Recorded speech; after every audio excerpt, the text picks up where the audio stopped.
Hello and welcome to episode 2 of the CHA Connect podcast. Thanks so much for joining me. I am very excited to continue bringing you more great content from Chapel Hill.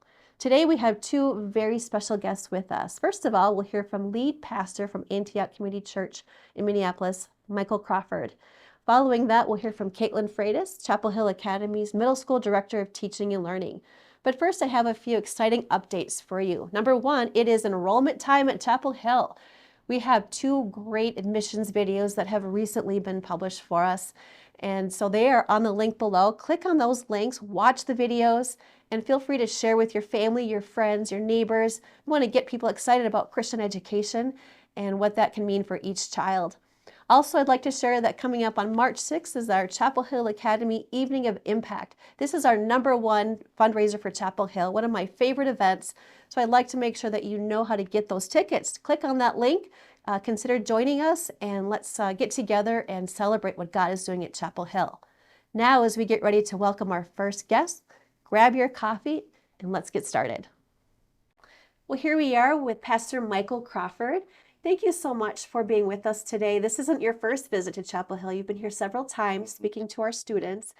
And so for the audience, just to get to know you a little bit, could you share a bit about your background? I know you were at Grace for a while in a really wonderful ministry called the Barnabas Ministry, and now you're at Antioch. So if you could just share a little bit, that'd be great. Sure. Yes, it's good to be here. My name is Michael Crawford. I grew up in Texas, grew up in a Christian home, 2 wonderful Jesus-fearing parents. We were faithful in going to church. Moved to Minnesota in 2010. Attended Grace Church for my family, and I attended there for several years, for 11 years. I was on staff for 4 years, where I oversaw the special needs ministry. I have a sister that has Down syndrome, so families impacted by disabilities have always had a special place in my heart. So I was on staff. I was able to oversee that ministry for about 4 years, and about a year ago, almost a year ago, I became the lead pastor of Antioch Community Church in Minneapolis, and so that's going well. But we still have wonderful relationships with Chapel Hill and everyone at Grace Church. That's fantastic. Thank you Yeah. so much for sharing that. I heard you speak to the kids a little bit this morning about winter. Coming from Texas, this is a cold week. It is, yes. How are you doing? I'm doing okay. Every year, I tell myself I'm not gonna complain about winter, and every year I fail at that. So I will stop complaining. I think some of us Minnesotans do that a bit too. Yes. It gets long, but we love it. We love Yes. our state. Yeah. Well, let's get into it a little bit. Again, thanks for sharing with our students. Your message today really focused on the concept of forgiveness, Yeah. that biblical approach to how we forgive. And you illustrated it so well, starting with the story that you experience, but also making it relatable to kids and how we can walk forward in finding forgiveness. Could you share a little bit more about your story and about why maybe God laid that on your heart for our kids today? Yes. Excuse me. So yeah, the story that I briefly shared was my growing up when we were young. My sister and I got into an argument, and I just cleaned my room. And when she got very mad at me, she went and destroyed my room, like messed up all of my toys and everything. And I was so mad that I went and did the exact same thing. I messed up her room, and I thought that I was doing that to get back at her. And I thought about just the other day, I was thinking, you know, forgiveness a lot of times is something that we think of as just applying to adults. But I think if we take a step back, we can also realize that kids struggle with forgiveness too.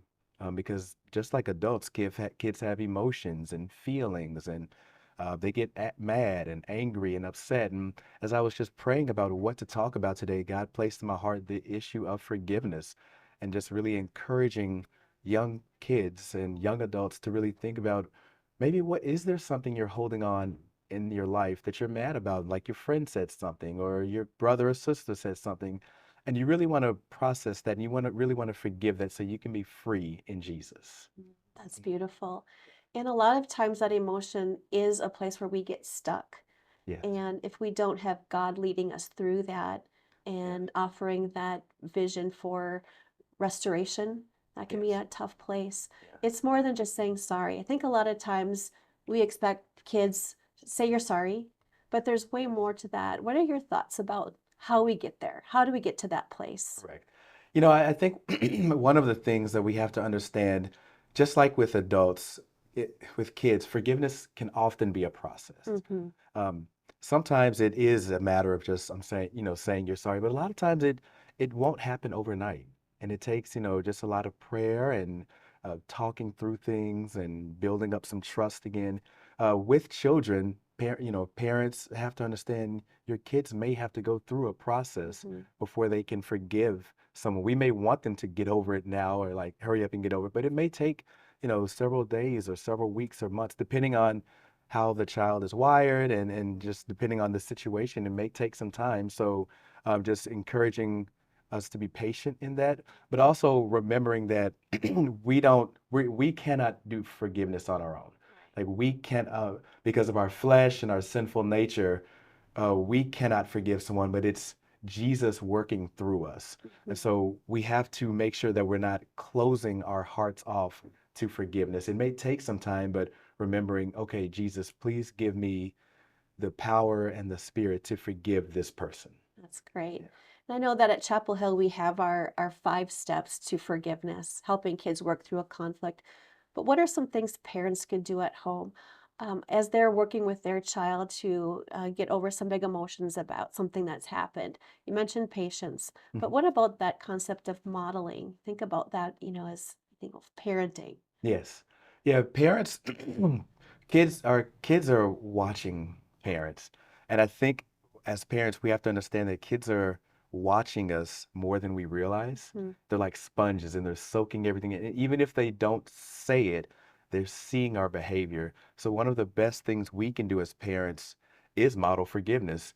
If we if something happens to us, we can say, okay, I'm going to forgive this person, or Jesus, help me. I think praying in front of our kids is something we can really do. Showing that vulnerability is something that we could do as parents that shows our kids that I think we can also, one of the best things parents can do is when they interact with someone who has a different belief or a different worldview than them, not speaking negatively about that person Hmm. in front of our kids can be something we can do. But one of the best things that I'm learning is we're teaching our kids that everyone is made in the image of God. Even if they think differently than we do, Hmm. we still know that everyone is made in the image of God, but we still stand on the truth of God's word. But we really have to kind of watch what we say and watch our heart posture towards others because our kids are watching. That's great wisdom. And it actually reflects what we talked about last week in our first episode of the CHA podcast, that image of God. And just being very respectful and kind, even if we don't agree, Correct. forgiveness is an important Yes. process to go through with one Yes. another because the Lord really desires us to have positive relationships and Yeah. restore brokenness. Yes. Yes. So, And I think, especially when you consider everything going on in our community right mhm, now, it's so important for us to remember that Satan is out there trying to divide people. mhm, He's trying to divide the people of God. And yes, we stand on truth and we stand on the word of God. But at the end of the day, we choose Jesus. mhm, And we don't want to be divided. We want to be people who choose Jesus, even if we see life differently, or if we, have different political beliefs or mhm. things like that. At the end of the day, we're all God's children, made in the image of God, and we want to choose Jesus above our own beliefs. Yes. Amen to that. Thank you Yes. so much. Again, great wisdom, great encouragement from Pastor Michael Crawford this morning. Thanks so much for joining me in this podcast. I Yes. look forward to seeing you in the future, coming Thank you. back to speak with our students. We have our very special guest, Caitlin Freitas. She is our middle school director of teaching and learning.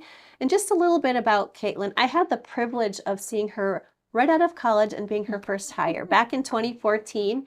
Caitlin was hired to be a teacher at Chapel Hill Academy, and then she took a little time away. So I'll let you share a bit about your background, but it is so great to have her back the last year and a half.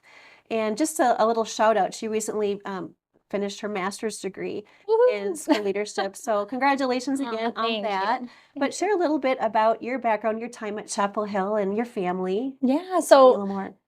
coming out of college, I graduated from Crown College. It's a small private Christian college nearby.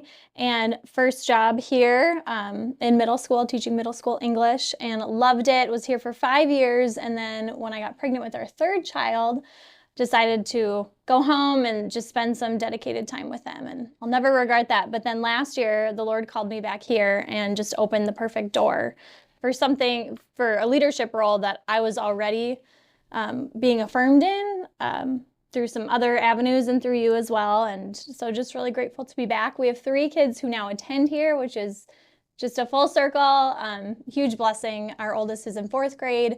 We have a son in 2nd grade, and then our youngest is in kindergarten. So just really grateful to be part of the Chapel Hill family again, and just in a little bit of a different role. So. I want to take a moment and just kind of allude to the fact that we have some beautiful artwork that's brand new in the auditorium. In each of those inserts in the auditorium on the side wall, and sometimes parents come up to me and say, "What is that?" Mm-hmm. And that was more at the beginning of the year when the program started. But I want to start off by talking about our cornerstones. It all goes back to our cornerstones. And when I meet with families who are considering Chapel Hill Academy, they ask, what are our outcomes? What are we striving for? And of course, we have our mission statement, but we also have the cornerstones of Christian education. And what these are the expected student outcomes. These are the areas that we desire as a school community, parents and staff, to cultivate these attributes within each child. Yes, the academics are so important, but most importantly is that relationship with Christ in the development of their character traits. It goes from a growing believer to a skillful learner to a respectful peer and to a responsible individual. And so 1.5 years ago, when Caitlin came back to Chapel Hill, she and I took a little trip out to South Carolina and visited Bob Jones Academy. This is a K-12 school that's affiliated with one of our primary publishers. And we got a peek at a great program that Caitlin got very excited about and just kind of morphed a little bit into Chapel Hill. So if you could share a little bit about packs and dens and all of these beautiful symbols and names that are outside of our auditorium, that would be great. Yes, I think last year, starting here fresh, I had not been exposed to the 4 cornerstones when I had been a teacher here in the past. And so just being introduced to that at the beginning of the year and talking about it with students, and then after going to BJA, I kind of thought, man, it'd be really great to make these student outcomes really sticky, so students know, and teachers know, are we assisting families in the way that we said they are? What are some benchmarks that we can look at? Are we doing our job well?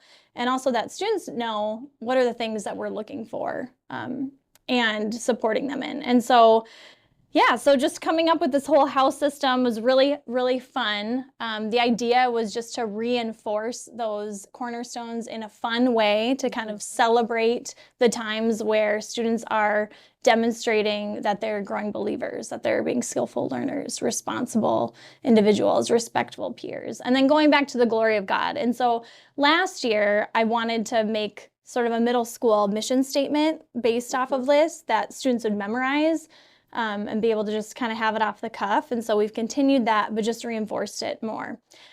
So in middle school, students in 5 through 8 are split into 4 different packs. So right now it's about 40 students in each pack, and they're based on all biblical, here are the fun signs, biblical terminology. So here's the first one, ichthus. And it goes back to that scripture about being fishers of men. And so these kids in this particular pack wear blue bandanas. Yes. And there's 2 dens in that pack. Yep. So each pack is about 40 students, and then they're split into 2 smaller dens of about 20 students. And they're mixed grade levels, which is really great. It's a mix of 5th through 8th grade. One of the things I am really passionate about is just school climate and culture, and I think it's so important for students in middle school, especially as they're trying to fit in, to have those big brothers, big sisters, and get to kind of pour in and lead the youngers. And so it just kind of helps glue everybody together as a family. It's really fun to see just the relationships that are being built in the hallways, and yeah, just giving those older students some leadership opportunities as well. And so, like you said, with the colors, it's very color coordinated. When we do fun activities in our packs and our dens, students are wearing these colors. They have fun bandanas, like you said, to kind of differentiate. There's some fun pack competitions, and like Winter Olympics and door decorating contest, and some fun things we plan throughout the year where they just get to work on their teamwork, their community building. But we also have times for discipleship where they're discussing the chapel message for the week, praying together. Some middle school skills are also taught during that pack time. And so these students are really meeting once a week on Wednesdays throughout the entire year. So they're getting a lot of face time with each other as well. So yeah, so here are the different ones. So Ichthus, and then we've got Ankura, The purple group. the purple group. God is our anchor. Poimain, this is the shepherds group. They're green. And then finally the Cairo, or you can pronounce some of these different ways. I've heard this pronounced differently, but the Cairo. So this is like the original Jesus fish symbol. This is how believers would distinguish themselves. It's the first letters for Christ in Greek. So just some fun things for them to rally around. It's kind of a school spirit thing as well. So. And it really encourages those positive attributes to develop. So, too often schools really focus on the don'ts. Don't do this, don't do that. But we really want to focus on do these things. Yeah. These are ways that we can grow and develop.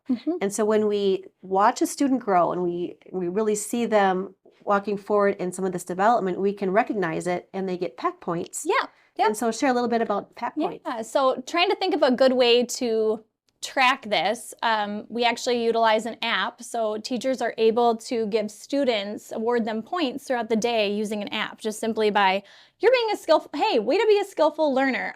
You get a pack point for that. And they can just go on their app, select the student, and it'll go to that group's team, their pack. So it's just a way to kind of get it in their everyday language to make it sticky and to get teachers involved in praising students when they do see those things and just encouraging them in that and building them up in that.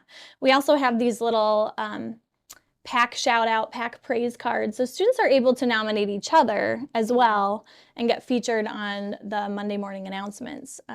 If they notice that, so here's an example.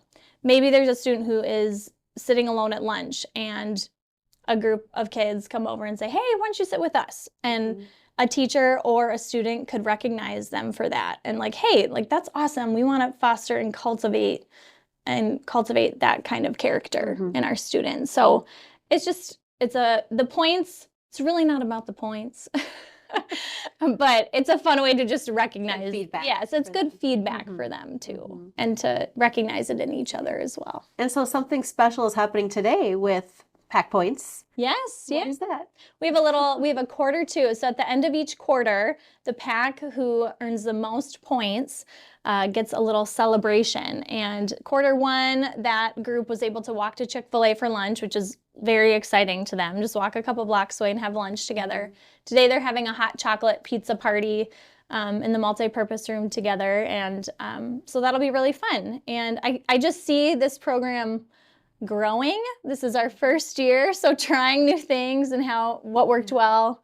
How can we just build on this in the future with service, and some other just team building, bonding times. So, well, I want to thank you so much for your energy and your vision for middle school. I have heard so many positive comments from parents and students about this program and the many other great things that you've brought into Chapel praise Hill God. since you've been back. So thank you so much, Caitlin, for joining me this morning. All right, it's time to transition into our Q&A segment. Rick, I know we have some questions that are queued up. How about if you share those with me? All right, we have one question that was submitted from someone saying they have friends that have young children and they are potentially interested in junior kindergarten or kindergarten at Chapel Hill, but they've been told in the past that there's quite a long waiting list. Can you give us an update? What a fun question. I love this. And so thank you for asking that question.